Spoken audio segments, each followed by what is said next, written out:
बहुत बरसों पहले एक गरीब किसान अपनी खूबसूरत बेटी के साथ किसी गांव में रहता था। एक रोज़ किसान अपनी ज़मीन पे फसल बोने के लिए ज़मीन की खुदाई कर रहा था कि खुदाई करते हुए उसे ज़मीन में से छोटी सी मटकी मिली जो सोने की थी। उसने सोचा, मैं इसे घर में कहाँ रखूँगा, मैं इसे राजा को तोहफ़तन दे देता हूँ। राजा अपने महल के किसी कमरे में इसे सजा लेगा और हो सकता है खुश होकर मुझे इनाम भी दे दे। घर आके किसान ने अपनी बेटी सुहाना को वो सोने की छोटी सी मटकी दिखाई और अपना ख्याल भी जाहिर किया कि वो उसे राजा को दे देगा। सुहाना का बाप जितना सीधा साधा था, सुहाना उससे कहीं ज़्यादा होशियार और समझदार थी। बाप से बोली, तुम भी बहुत सादा हो, बादशाह की अपनी शान व शौकत है, वो लाजमी इसमें कोई ना कोई कमी निकालेगा। किसान बोला, अच्छा तो मेरी प्यारी बेटी ये तो बताओ कि राजा इसमें भला क्या कमी निकालेगा। वो कुछ सोचते हुए बोली, राजा कहेगा, देखने में तो खूबसूरत है ये ओखल, पर बताओ कहाँ गया इसका मूसल। किसान बोला, बिल्कुल नहीं, राजा ऐसा कुछ नहीं कहेंगे। उस सोने की छोटी सी मटकी को किसान ने धो धुला के मज़ीद चमका लिया और बादशाह के पास जा पहुंचा। पहरेदारों ने उसे रोका तो उसने कहा, मैं राजा को तोहफा देने आया हूँ। अब राजा ने सोने की इस मटकी को इधर उधर पलट के देखा, फिर बोला, देखने में तो खूबसूरत है ओखल, पर बताओ कहाँ गया इसका मूसल। किसान के मुंह से बेसाख्ता निकला, वो भी यही कह रही थी। राजा बोला, किसकी बात कर रहे हो। किसान ने कहा, जनाब मेरी बेटी ने भी बिल्कुल यही अल्फाज कहे थे जो अभी आपके मुंह से अदा हुए। राजा बोला, इसका मतलब है तुम्हारी बेटी बहुत ज़्यादा होशियार और समझदार है, मैं उसकी जहानत का इम्तहान लेना चाहता हूँ। राजा ने खिदमतगार से एक थैले में कपास मंगवाई और किसान को देते हुए बोला, ये कपास ले जाके अपनी बेटी को दे दो और उससे कहना कि इस कपास से सूत काट कर, बुन कर और सी कर मेरे सिपाहियों के लिए कमीज़ें तैयार कर दे। मेरे सिपाहियों के लिए वो कमीज़ें जल्दी चाहिए। किसान बेहद परेशानी के आलम में घर गया और बेटी से बोला, बेटी सुहाना, तुम्हारे लिए कठिन इम्तहान लेके आ गया हूँ। राजा ने कपास तुम्हारे लिए भेजी है कि इसका सूत काट कर, इसे बुन कर और उसे राजा के सिपाहियों के लिए जल्द से जल्द कमीज़ें तैयार कर दो। सुहाना मुस्कुराई, बोली, अब्बा बिल्कुल परेशान ना हो, बस मुझे थोड़ी देर सोचने का मौका दें। और फिर सुहाना ने एक छड़ी लेकर कपास पे मारना शुरू कर दी। उसमें से 2 बिनौले निकले। सुहाना ने बाप को वो दोनों बिनौले दिए और बोली, अब्बा ये बिनौले राजा के पास ले जाओ और उनसे कहना कि मेरे पास चरखा और करखा दोनों ही नहीं है, मैं कैसे सूत काटूंगी और कैसे कपड़ा बुनूंगी। इन बिनौलों के खोल से राजा चरखा और करखा बनवा दे ताकि मैं अपना काम शुरू करूं। राजा के दरबार में जाने की किसान को हिम्मत ना हो रही थी, लेकिन बेटी की जिद के आगे मजबूर हो गया। बिनौले लेके राजा के पास गया और बेटी की कही बात राजा से कह दी। राजा समझ गया कि किसान की बेटी ज़रूरत से ज़्यादा होशियार और समझदार है। अब राजा किसान से बोला, तुम्हारी बेटी बहुत ज़्यादा ज़हीन है, मैं उससे मिलना चाहता हूँ, लेकिन उससे कहना कि जब वो मुझसे मिलने महल आए तो ना तो उसने कपड़े पहने हो और ना बिना कपड़ों के हो, ना भूखी आए और ना ही भरे पेट, ना किसी सवारी पे आए और ना ही पैदल हो, ना रात के वक्त आए और ना ही दिन हो। और अगर उसने मेरी इन शराइत पे अमल ना किया तो मैं तुम दोनों बाप बेटी की गर्दनें उड़वा दूंगा। बादशाह की ये बातें सुन के किसान पे घबराहट सवार हो गई। किसान ने घर आके बेटी को सारी बात बताई। सुहाना बहुत मुतमईन अंदाज में बोली, अब्बा बिल्कुल परेशान मत हो, बस एक मछली पकड़ने वाला जाल मुझे लाके दे दो। अगले रोज़ बादशाह के पास जाने से पहले 4 लुक़मे रोटी के खाए, ना भूखी रही ना पेट भर के खाया। सुहाना ने अपने सर पे मछली का जाल डाल के अपने जिस्म पे फैला लिया। सवारी के लिए घोड़े पे ना बैठी, बल्कि एक बकरी पे इस तरह बैठी कि एक पाँव ज़मीन पे था और एक ऊपर था। शाम जब गहरी हो रही थी तो महल पहुंची, यानी ना दिन था ना रात शुरू हुई थी। पहरेदार समझे कि कोई पागल लड़की है, उसे महल में अंदर जाने से रोका। सुहाना ने बताया कि राजा ने उसे इसी उलिये में बुलाया है, तो पहरेदारों ने उसके लिए रास्ता छोड़ दिया। राजा के सामने पहुंच के सुहाना ने कहा, राजा साहब, जैसा आपने कहा था मैं वैसे ही आई हूँ। उसे देख कर राजा की बेख्तियार हंसी छूट गई। वो बोला, मान गया लड़की, तुम मेरी सोच से कहीं ज़्यादा होशियार हो। मुझे अपने लिए ऐसी ही लड़की की तलाश थी। मैं तुमसे ही शादी करूँगा, लेकिन तुम्हें बस मेरी एक शर्त मानना होगी कि हुकूमत के और रियाया के मामलात में तुम मदाखलत नहीं करोगी। क्या तुम्हें मंजूर है? सुहाना बोली, मैं 1 से 2 दिन में आपकी बात का जवाब दे दूंगी। राजा समझ चुका था कि सुहाना राजा से भी कहीं ज़्यादा होशियार है, इसीलिए राजा ने हुकूमत के कामों में मदाखलत ना करने की सुहाना के सामने शर्त रख दी। सुहाना ने घर पहुंच के राजा की कही हुई बातें बाप को बताईं। बाप बोला, बेटी, राजा की मंशा तुमसे शादी करने की है, तो वो तो राजा है, तुम उसे मना नहीं कर सकती। लेकिन ये ख्याल रखना कि जो मन चाही ख्वाहिश फ़ौरन पूरी करना चाहे, वो अनचाही ख्वाहिश छोड़ने में देर भी नहीं करेगा।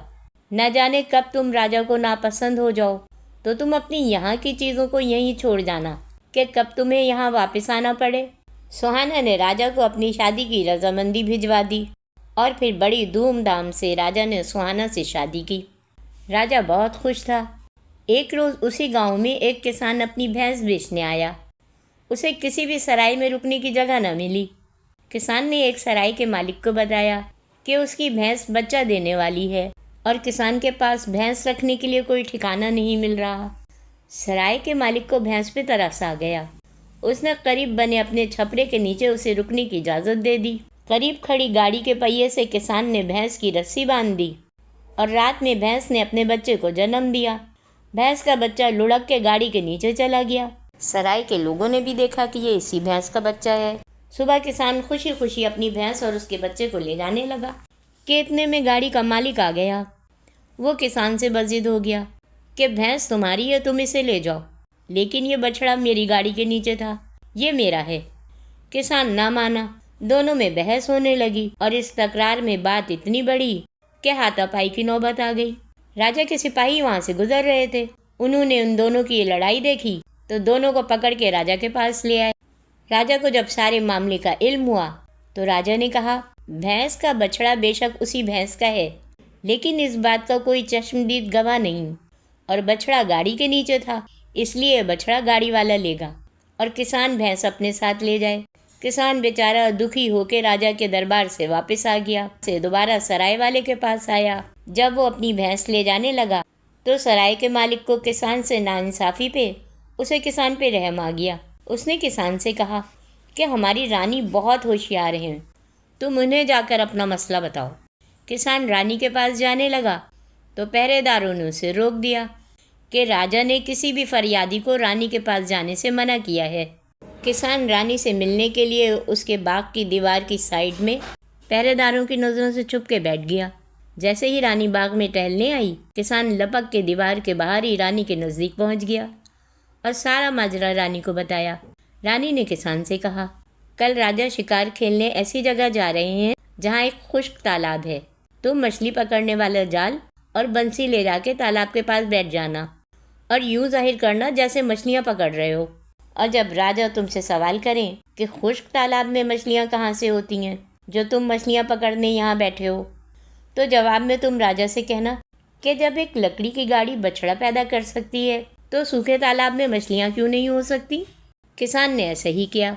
राजा ने देखा कि वो सूखे तालाब के पास मछलियाँ पकड़ने बैठा है। राजा हैरान होकर बोला, ये तुम सूखे तालाब के पास बैठे क्या कर रहे हो? सूखे तालाब में मछलियाँ कहाँ होती हैं? किसान ने कहा, जब एक गाड़ी बछड़ा पैदा कर सकती है तो सूखे तालाब में मछलियाँ क्यों नहीं हो सकती। राजा हैरान होकर बोला, ये तुम किसकी कही बात बोल रहे हो? तुम इस तरह की बात सोच भी नहीं सकते। यकीनन तुमसे रानी ने ये बात कही होगी। और डर के मारे किसान ने सच बात बता दी। राजा ने सिपाहियों से कहा, बछड़ा इस किसान को वापस दिलवा दो। और अब राजा रानी के पास आया और बोला, मैंने तुमसे शादी से पहले ये शर्त रखी थी कि तुम हुकूमत के कामों में दखल नहीं दोगी, लेकिन तुमने दखल अंदाजी शुरू कर दी। अब तुम वापस अपने बाप के घर लौट जाओ और जिस तरह किसान की बेटी बन के जी रही थी, अब वैसे ही ज़िंदगी गुजारो। महल में जो चीज़ें तुम्हें प्यारी हैं वो अपने साथ ले जाओ और रात होने से पहले अपने बाप के घर लौट जाओ। रानी ने कहा, ठीक है, जैसा आप कह रहे हैं वैसे ही करूँगी, लेकिन मेरी आपसे दरख्वास्त है कि गुज़रती शाम को इस समय घर की लक्ष्मी को दूर ना करें। सुबह होते ही मैं यहाँ से चली जाऊँगी। राजा ने कहा, ठीक है, तुम्हारी महल में यह आखिरी रात है। खाना हम रोज़ की तरह साथ ही खाएंगे। अब सुहाना बावर्ची खाने में गई और बावर्चियों से कह के मज़ेदार भुना हुआ गोश्त बनवाया और मज़ेदार शरबत तैयार करवाया, ऐसा शरबत जिसे पीने से खूब ही खूब नींद आए। बावर्चियों ने ऐसे ही किया। राजा ने मज़े से खूब सैर होकर रात का खाना खाया। उसके बाद से ख़ास तौर से बनाया गया शरबत पिया। अब राजा को नींद आने लगी। कहते हैं भरे पेट में वैसे ही ज़्यादा नींद आती है। राजा कुर्सी पे बैठे बैठे सोने लगा। रानी ने खिदमतगारों से कहा, सब मिलके राजा को कुर्सी समेत उठाओ और जैसा मैं कहती हूँ वैसा करो। किसी ने भी हुक्म ना माना तो उसे महल से बाहर कर दिया जाएगा। अब वो महल से बाहर आई और अपने बाप के घर की तरफ चल दी। वहाँ पहुँच कर उसने आवाज़ लगाई, अब्बा दरवाज़ा खोलो, तुम्हारी बेटी लौट आई है। बाप ने दरवाज़ा खोला तो बाहर का मंजर देख के हैरान रह गया कि सिपाही सोए हुए राजा को कुर्सी पर उठाए खड़े हैं। सुहाना ने बाप की मदद से बेखबर नींद में मस्त सोए हुए राजा को बिस्तर पे लाके लिटाया, सिपाहियों को कुर्सी समेत महल वापस भेज दिया। अब जब राजा ने नींद में करवट ली तो उसे बिस्तर के आरामदेह ना होने का एहसास हुआ। बराबर में सुहाना लेटी हुई थी। उसने सुहाना से कहा, तुम गई नहीं, मैंने रात में तुम्हें अपने बाप के घर लौट जाने का कहा था।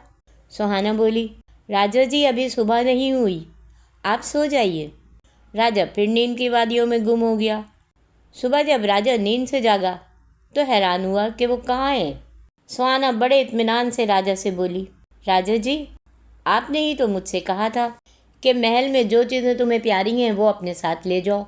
मुझे तो महल में आप ही सबसे ज़्यादा प्यारे थे, सो मैं आपको अपने साथ ले आई। अब मैं सारी उम्र यहाँ रहूँगी और आप भी मेरे साथ यहीं रहेंगे। राजा की हंसी निकल गई। वो बेसाख्ता हंस पड़ा और बोला, सुहाना एक बार फिर मैं तुम्हारी जहानत के आगे हार गया। अब राजा सुहाना को अपने साथ वापस महल ले आया और उसके बाद से रोज़ का मामूल बन गया तो सुहाना भी उसके साथ मौजूद होती और उसे हुकूमत के कामों में बेहतरीन मशवरे देती। और यूँ राजा और रानी के मिल के मशवरा करने से और सुहाना की बेपनाह जहानत से रियासत में सुख और अमन का राज रहा।